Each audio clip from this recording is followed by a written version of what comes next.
Hello world, welcome to Cartopia.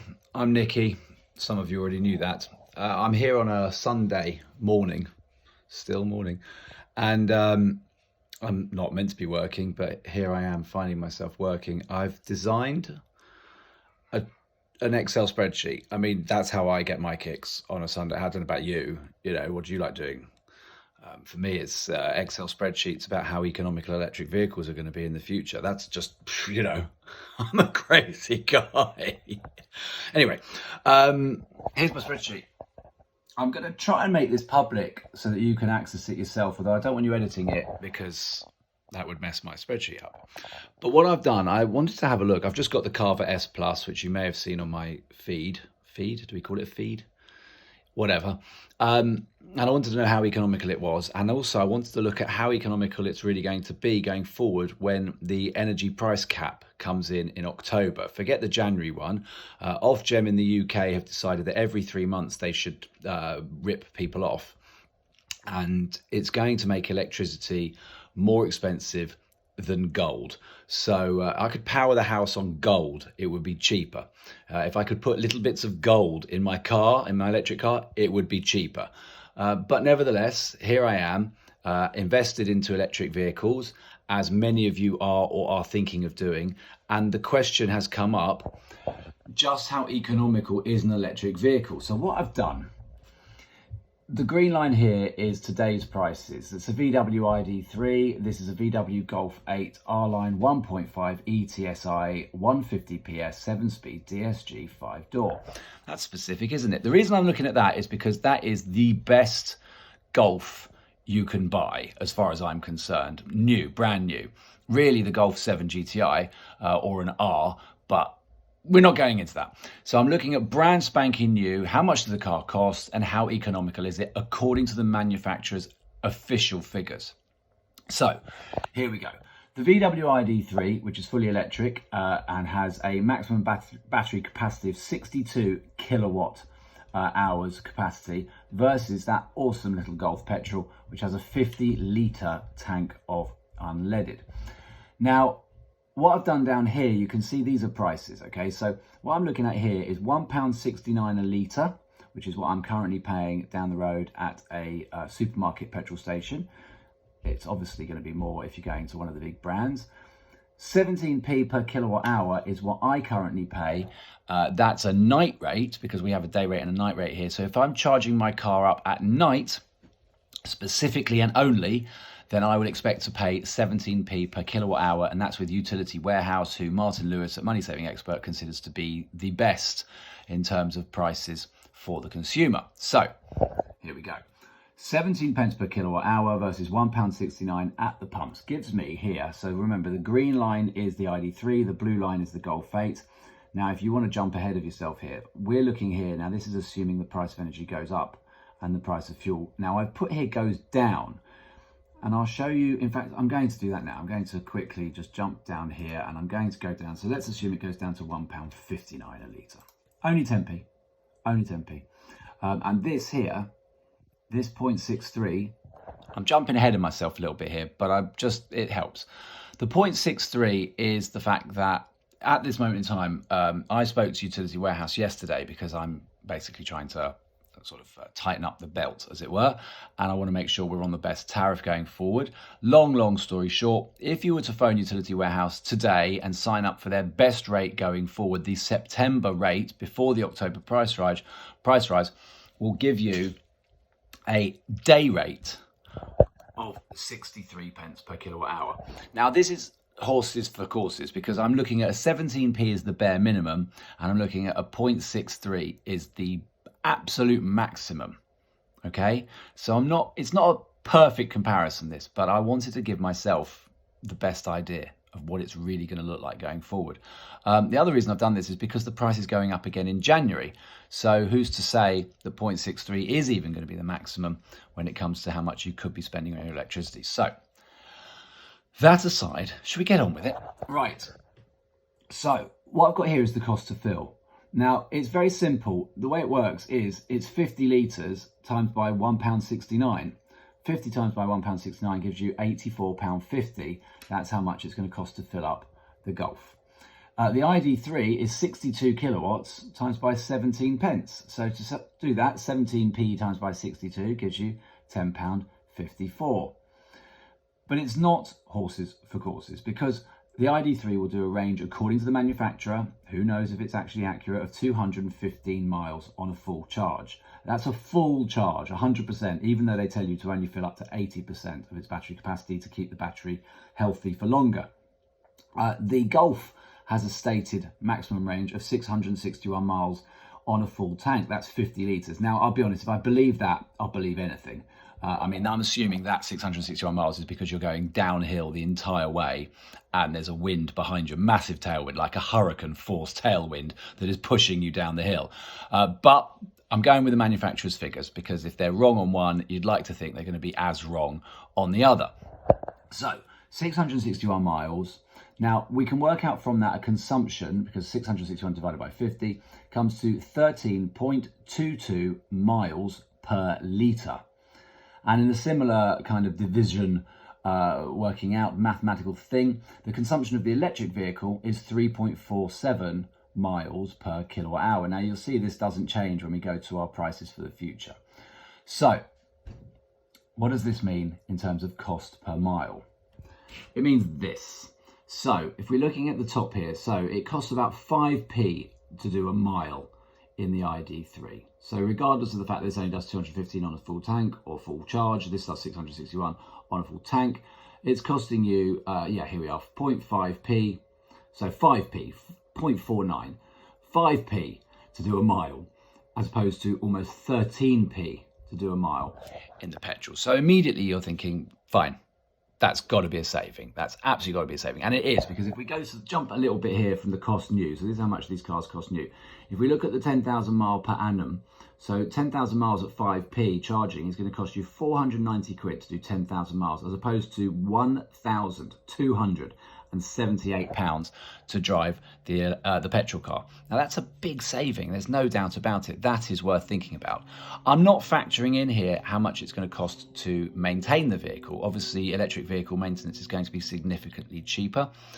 Most electric vehicles come with a 5-year warranty, whereas the petrol cars come with, VW come with a 3-year warranty. So if you are going to keep this car for 5 years, let's say, 2 of those years, you're going to be picking up the bill for anything that goes wrong with it, something outside of wear and tear, which would not normally be covered under a warranty. So electric windows stop working, the wiper motor stops working, you've got a massive oil leak.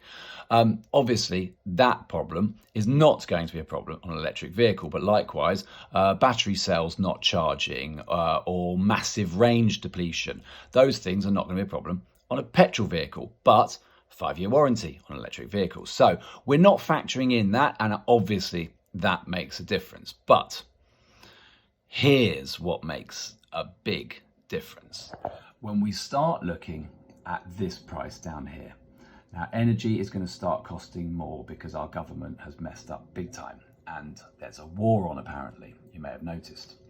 So now we're looking here at the ID3, and all of the things still stack up the same in terms of its maximum battery charge and its range. But now, instead of costing £10.54 to charge, it's now going to cost you almost 40 quid to do 215 miles.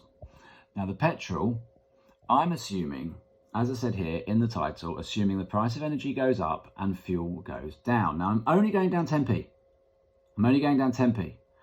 And I'm going up in line with this. So this is an estimated figure, and this is the worst case scenario. You're charging it during the day, you've got no other option but to do it. Or indeed you haven't got yourself on a decent rate and that's what you're paying. Whatever it is, that is the best rate I can get for a day rate from Utility Warehouse today. And that means that it's going to cost me now £79.50. It's gone down a fiver to fill up the petrol, and £39.06. It's gone up almost £30 to fill up. Now, we've still got the same consumption over here, 3.47 miles per kilowatt hour and 13.22 miles per litre. But this is scary. This is where it gets really scary. So the cost per mile now to run the electric vehicle is 18.2p, and the cost to run the petrol only come down a fraction, it's still 12p. Now what does that mean for your pockets? Well, it means the cost new, same, 10,000 miles is now costing you £1,817 as opposed to 1,203 for a petrol. Now that is insane. Even more so when you do now look at this column here, which we've kind of ignored up to this point. To buy the electric vehicle is going to cost you £36,000, just over, and to buy the petrol Golf is going to cost you just under £31,000. So how long is it going to take to pay off this difference? Well, at this level up here, we can actually work that out because we've got a price difference calculator here, and the difference is £5,350, which if you're doing 10,000 miles per annum, at that rate there, that first initial rate means it's going to take you 6.79 years to make up that difference there. That's a long time. Don't forget, you're only keeping the car for 5 years. Now, here, in the future prediction, where we're actually £614 cheaper to drive the petrol, it means you're never going to pay off the car. You're just never going to pay off that difference. It's impossible. It's a minus figure. But, hello again. But prices change, prices fluctuate. So what we look at is depreciation. Now, depreciation is something really for absolute boffins, insurance companies and finance companies. Those are the people that really need to know what depreciation is going to look like. I can only guess. So what I'm looking at here is I'm assuming that the vehicle loses half its value over 5 years. Now, it used to be more. Back when I was selling cars in 2007, 2008 in the dealerships, and 2009 and 2010 and 2011 in the dealerships, depreciation was factored as about 50% after 3 years. That was a bit of a scare tactic. Dealers still use it to try and get you into a 3-year plan and change your vehicle after 3 years, but it was pretty much a golden rule. That's the word I was looking for. So 50% over 5 years is a little bit optimistic, but what we've seen in the last 18 months in the second-hand car market is that prices have rocketed. Now, this is down to the fact that there is a lack of chips, as we all keep hearing. We're not talking about the McCain type. We're talking about the type that build the cars. Semiconductors. There's a lot of new vehicles coming out. I know this from some people we deal with in leasing. Citroen vans, for example, don't come with parking sensors anymore. The reason being is they are using the semiconductors they need to make the parking sensors work on other cars to make those other cars drive. So you sacrifice the parking sensors to enable you to sell more vehicles. So we're certainly seeing a real change, a real weird change going on in the brand new and the second-hand car market. So let's look at an optimistic 50% depreciation as a norm. But what we also need to factor in, and apologies if this is getting complicated, but what we need to factor in is that perhaps petrol cars will depreciate faster than an electric vehicle on the basis that people in this country, in the UK, are winding down the use of petrol vehicles. Certainly the government have imposed this sanction saying that in 2035, all vehicles sold brand new have to be fully electric. They cannot even produce a hybrid car. Now that may change, certainly with the influx of synthetic fuels, which everybody is talking about in the industry. But we also hope to see hydrogen becoming the norm rather than plug-in, which will change this. You'll still have to plug in, but it'll be faster and you won't have to keep your car on charge for so long, but you'll still need to put 62 kilowatts into the battery. It's still 62 kilowatts you've got to spend. So there's a lot of factors here, but we're looking now at depreciation. So we factor in 40% depreciation for the electric vehicle and 50% depreciation for the non-electric vehicles. So that's a possibility. There's also another possibility, which is the fact that the electric vehicles will depreciate faster, because who wants an electric vehicle that's 5 years old with no manufacturer's warranty on it? It's untried, untested technology. It might be that you're actually flogging a dead horse and you end up selling your electric vehicle for significantly less.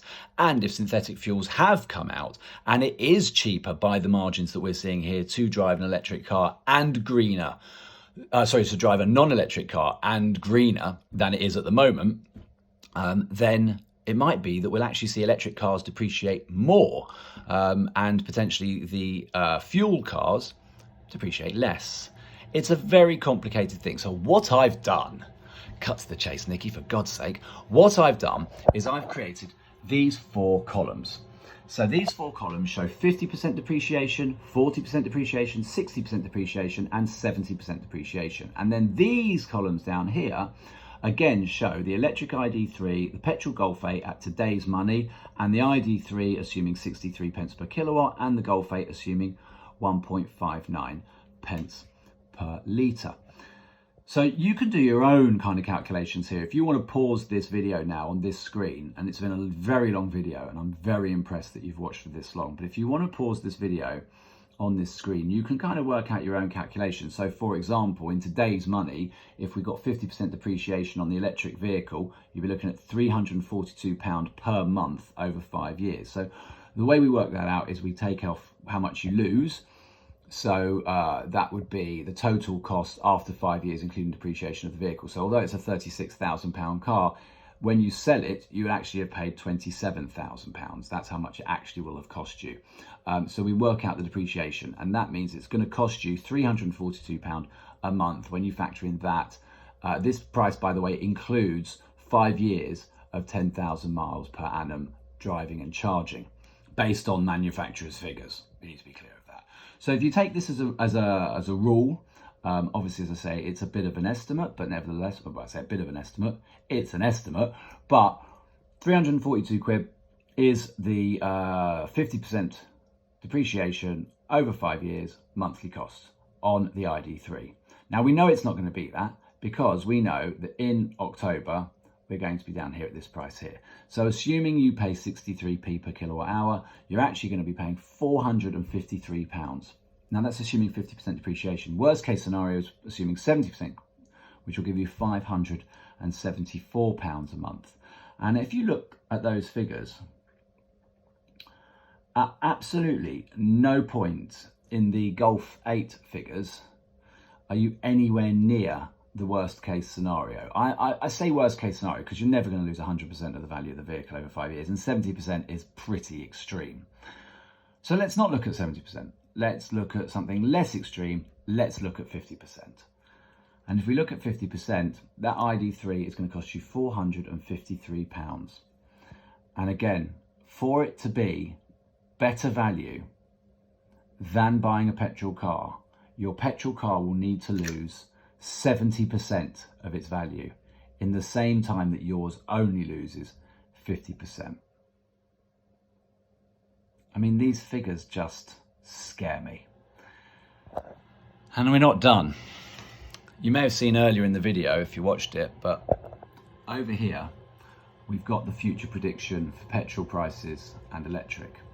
And over here we've got, this is how much the electric car is going to cost you per year to do 10,000 miles at 63 pence per kilowatt hour.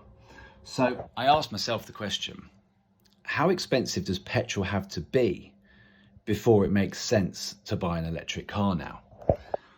And what I did was simply go here to where I said £1.59. Instead of looking at the cost of fuel going down, I'm looking at the cost of fuel going up to an eye-watering and terrifying £2.40 per litre.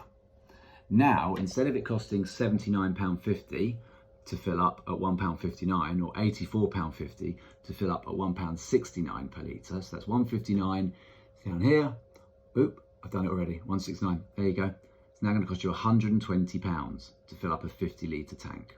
120 quid to go 661 miles, which is exactly how much it costs. So if you think about it in that way, which is terrifying, at 63 pence per kilowatt hour, it is equivalent to filling up your Golf with £120 of unleaded. So all this talk about buying into electric vehicles because they're going to be cheaper to run, I don't see it. Am I missing something? If you're buying an electric vehicle because you want to be green, I completely support you. That is absolutely, I don't care what any other person out there says and whatever things have been calculated. And yes, I've read a lot. The fact of the matter remains, even though fossil fuels have to be burned to make electricity, yada, yada, yada, it is greener to drive electric. If we all drove electric vehicles in the world, rather than any other form of transport, it would be cleaner than if everybody does what they're doing today. That's a fact. Will it be cheaper? No. No, it really won't. In fact, our own national grid in the UK would not be able to support every single person trading in their non-electric vehicle and getting an electric vehicle. It just wouldn't work. That's not going to happen, so we don't have to worry about it. But it's a problem. But if you're buying electric vehicles to be greener and more environmentally conscious, then kudos to you. I respect that. You're doing a good thing. But if you're buying an electric vehicle because you somehow think it's going to work out better for your pocket, it won't. The only way it can, and I really must say this as a caveat, is if you're buying it through your business and you're getting all of the tax breaks that come along with buying an electric vehicle. Then certainly it's going to be more economical for you in the terms of the cost of purchase than it is, and the tax offset against your corporation tax, against your profits, certainly that's going to make a big difference compared to buying a petrol car. But if you are just Joe Schmo who's buying an electric vehicle with their own money, putting it on a finance package, buying it on lease, however you're doing it, because you want to save money on fuel because the price went up to £1.99 a litre during this last crisis, well, just know that petrol needs to go up to £2.40 a litre until it makes sense to charge your car at 63 pence per kilowatt hour. And if you look at the stats here, I mean, actually, the crazy thing is, although it's 182, it's still £2 cheaper because all the decimal places, it's still £2 cheaper. You actually have to go up to £2.41. Oops, where are we? There we go. £2.41 before it makes sense. Before suddenly now you're saving a £6 £6 a year by driving electric. Whew. I'm going to put this spreadsheet on our website at cartopia.uk. It's not there now, so don't bother going there now looking for it. It will be there at some point. I will need to figure out a way to do that. I'd love to make it so that you can put your own figures in. So if you're a web designer and you can help turn this spreadsheet into a web page on my website, the world would be eternally grateful. Grateful? Yes, they'd be full of grapes. Grateful. We would all be eternally full of grapes. So if you could please get in touch with me if that's the case, that'd be amazing. But in the meantime, yeah, sorry for scaring you. And if I've put you off buying an electric vehicle, sorry, I didn't mean to do that. I wasn't doing this for that reason. But that's what's happened. Certainly for me. Right, that's it. I think I'm out of here. Oh, before I go, I set this whole thing up to look at the Carver, which I've got. So the Carver S Plus, if you're wondering, I mean, this will blow your mind. It only has a 7.1 kilowatt battery. So to charge it only costs £1.21 at today's 17p per kilowatt hour. I can get 60 miles range out of that, according to the manufacturer. I don't think I can. I think 45 is probably more realistic, but nevertheless, well, it depends how you drive it, doesn't it? And I'm certainly not driving it in a I want to get 60 miles range kind of way. But if we were to get 60 miles range out of it regularly all the time, then it works out on a 7.1 kilowatt battery at 8.45 miles per kilowatt hour. That's ridiculous, which means I'm paying 2p as opposed to 5p to drive a single mile. The cost new, 14,450. 10,000 miles is going to cost me £201, which is bloomin' cheap. And if I work out the depreciation on this one, my Carver is going to cost me £137 a year. Now that is based on that. I have not yet filled in this line here. And to be honest with you, I'm not going to. I'm a bit scared to see what it comes back with. But what I can see, which has already made me go, I'm not going to fill that bit in, is if and when I'm paying 63 pence per kilowatt, which incidentally I'm paying close to by charging it at work. If I'm paying 63 pence per kilowatt hour, then suddenly I'm paying £4.47 to do those 60 miles.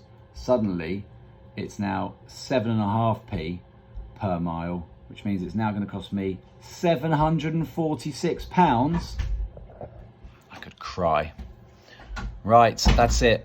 I am now out of here. I'm going to go.